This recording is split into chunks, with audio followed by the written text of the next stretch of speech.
ছোট ডোবা নেই বড় ডোবা ওটা থাকতে তো এটা নিব না আমি ব্যক্তি ডোবা মাথায় নিয়ে আমি বড় ডোবা আমাদের তো তখন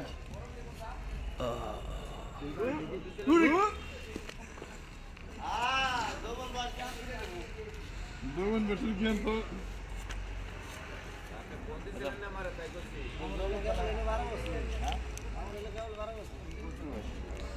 এটি কি ভাই ঢোপ হিসাবে নাকি বিক্রি হয়?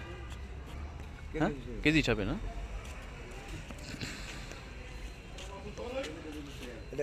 কয় কেজি মাল? কয় কেজি মাল এক ঢোপে না? 34 কেজি মাল পুরো টাকা গেলে হ্যাঁ 18 টাকা গেলে কয় টাকা দাম হয়? বুঝুন তো 18 টাকা করে কেজি। খরচ আছে না? হ্যাঁ দেখ নাম দেওয়া আছে কার কোনটা 18 করে দেন তো খরচও আছে রুট খরচ না গাড়ি খরচ 612 ইমান গেল কোনে রে তিন চারটা পাতা ঢালুন বাঁধুন না পুরো টাকা কয় কেজি? 28 কেজি না দেন যোগ দিয়ে দেন আপনি কোন দেন? হ্যাঁ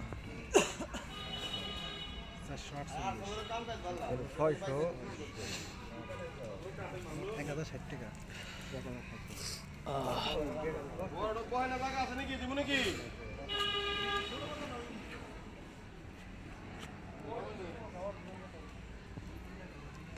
কাকা বড় দিমু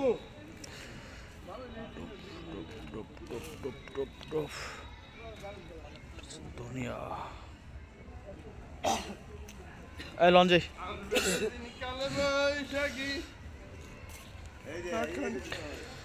এটা সন্ধ্যার ভিতরেই শেষ মানে আগে শেষ হয়ে গেল আর কারণ বাজারে সারা রাত আসে। হ্যাঁ আমারটা তোলেন আমি বলতে চাই এই জিনিসটা হ্যাঁ বলেন বলতেছি যে কেজি প্রতি কিনা হচ্ছে 8 টাকা 18 টাকা 18 টাকা কেজি আর কোনটা 16 টাকা পড়ছে হ্যাঁ 18 টাকা কেজি পড়ছে পাতা বড় size পাতা বড় সাইজ আচ্ছা ভিড় আছে এমনটা যে এখান থেকে 18 টাকা কেজি নিয়ে যদি 25 টাকা কেজি বিক্রি করে সেটা আচ্ছা যায় আমাদের মোটামুটি চলার মতো। না এটা ঠিক আছে কিন্তু আপনার এখানে হচ্ছে এগুলো তো আর কেজি হিসেবে বিক্রি করবো না বিক্রি করবো মোটা হিসাবে আমরা বিক্রি করে 20 টাকা 20 টাকা এখানে 18 টাকার মাল বিক্রি করবে 100 টাকা হ্যাঁ আর এর কারণে হচ্ছে মূলত সিন্ডিকেটটা হয় সিন্ডিকেটটা হয় এটা কোথায় এখান থেকে কিন্তু তারা কিন্তু চাষিরা কিন্তু লাভ দিতে চায় বিষয়টা না না না কিন্তু এখানে মানে বলা হয়েছে না যে উদ্যোক্তা আছে দালালের দাম বেশি আমাদের সমাজে যে ফলায় কষ্ট করে তার কিন্তু কোনো মূল্য নাই মূল্য নাই কথা ঠিক আছে এখান থেকে কেরিকে শুধুমাত্র ওখানে না হবে মানে যারা হচ্ছে এগুলো করবে বা বাজার পর্যন্ত খুচরা ক্রেতার হাত পর্যন্ত পৌঁছে তাদেরই লাভ।